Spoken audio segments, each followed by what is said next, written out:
Okey, PA 2014. Okey, ini adalah soalan A. Okey.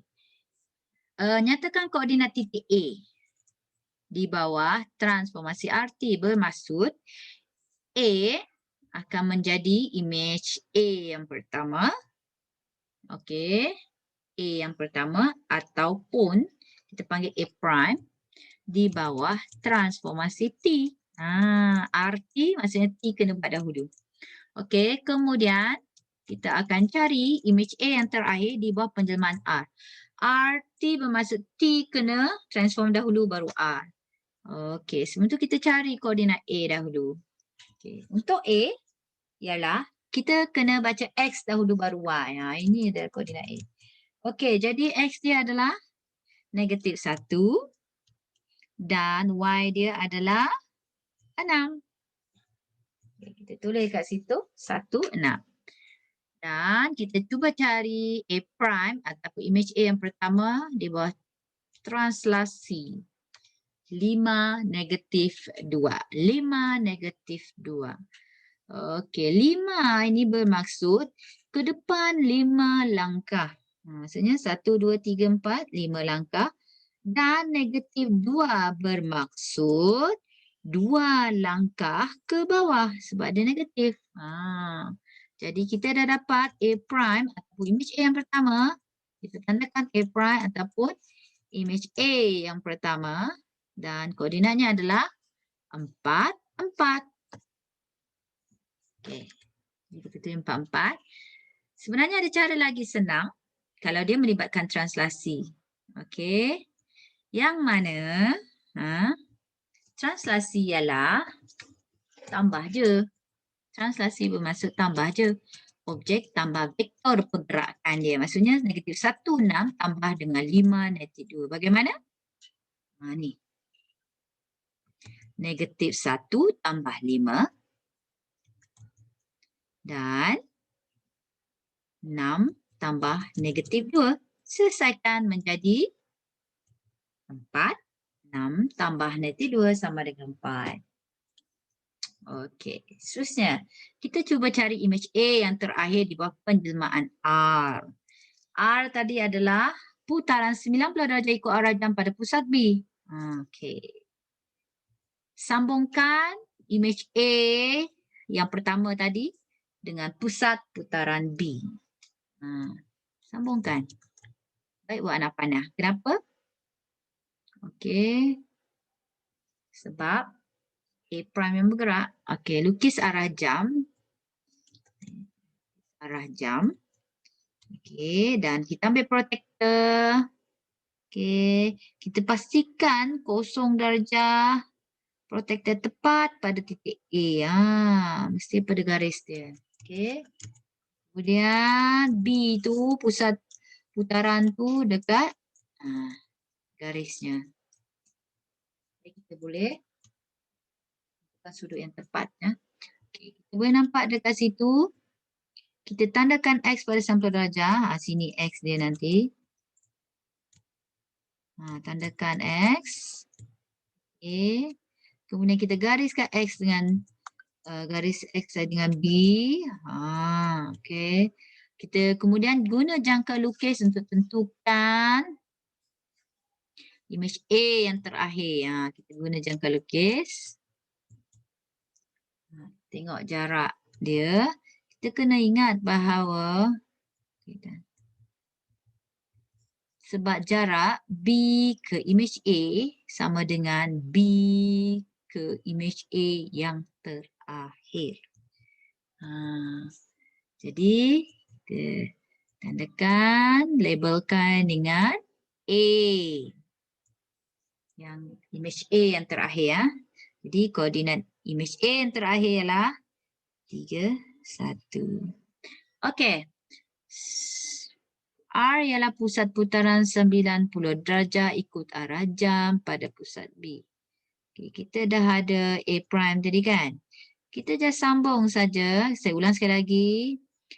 A prime kepada pusat putaran. Putar ikut arah jam. Okey, kita akan dapat image A yang terakhir di koordinat 31.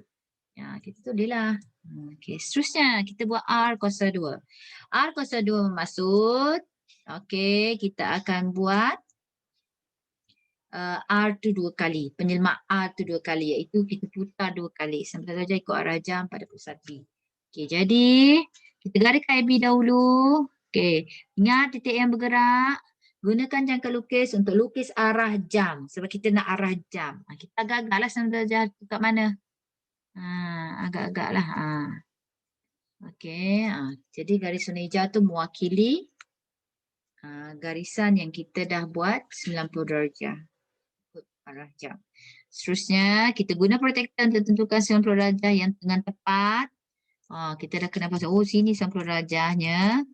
Kemudian kita gariskan dari pusat B tersebut kepada titik 90 darjah tadi. Kemudian kita lihat persilangan dan tandakanlah X. Di situlah A prime ataupun image A yang pertama.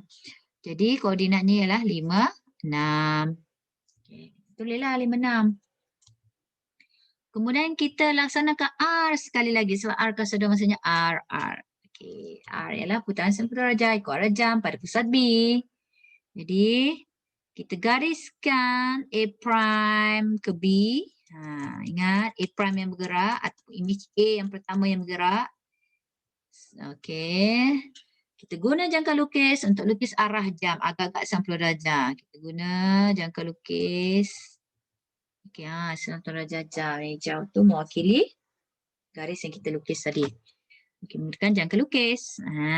Kemudian kita guna protektor untuk tentukan 90 darjah dengan tepat.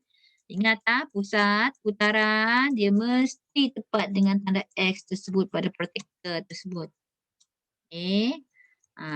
Dan A prime mesti tepat pada 0 darjah.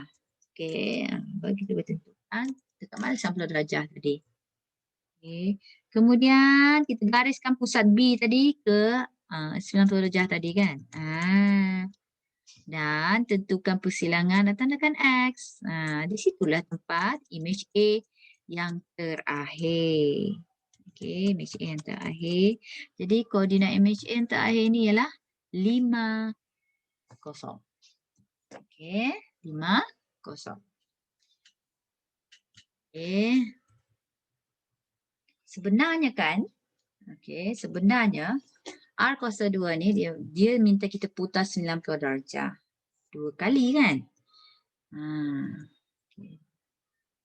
Jadi sebenarnya 90 darjah tambah 90 darjah akan sama dengan 180 darjah. Jadi kita gariskan AB tu. Kemudian titik A yang bergerak. Kita guna jangka lukis untuk lukis arah jam agak-agak 180 darjah. Arah mana yang kamu nak? Okey, 180 darjah. Okey, terlihat kat mana 180 darjah? Kat sini. Dari pusat situ ke tempat 90 darjah tadi. Dan kita nak X. Jangan lupa label. Image A yang terakhir, final image. Jadi koordinat dia 50. Senang kan? Okey. Untuk trapezium, untuk soalan B1 pula, trapezium PQRST, mana PQRST?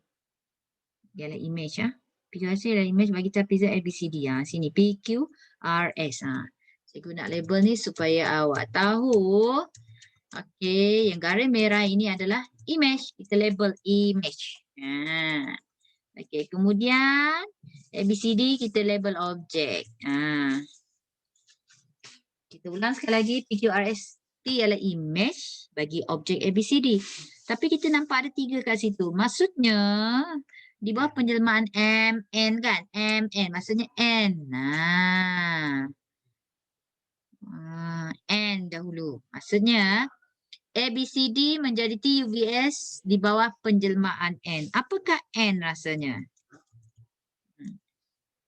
Tengok objek ni dia jadi TUVS. Kita boleh nampak dekat situ adakah dia translasi, pantulan, putaran atau pembesaran?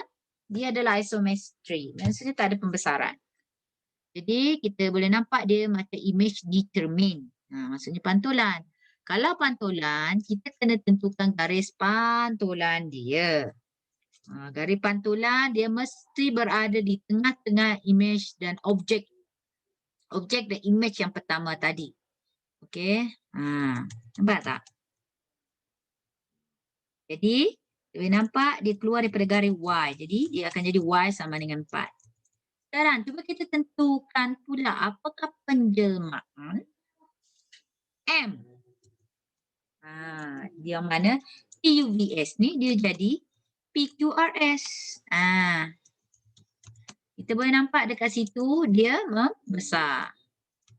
Maksudnya bukan translasi, bukan pantulan, bukan putaran. Pembesaran. Okey, kalau pembesaran, kita kena pasti berapa kali ganda dia membesar. Kita boleh nampak dekat situ dia membesar 2 kali ganda. Macam mana? Tengok. Kita cari sisi yang hampir sama. Okey, di sini. 2 unit. Dia membesar jadi 4 unit. Jadi 4 bahagi 2 sama dengan 2. Maksudnya dia membesar 2 kali ganda. Dekat mana pusat pembesaran? Pusat pembesaran dia kita boleh nampak dekat situ dia berkongsi titik yang sama S. Okey. Satu markah, satu markah, satu markas.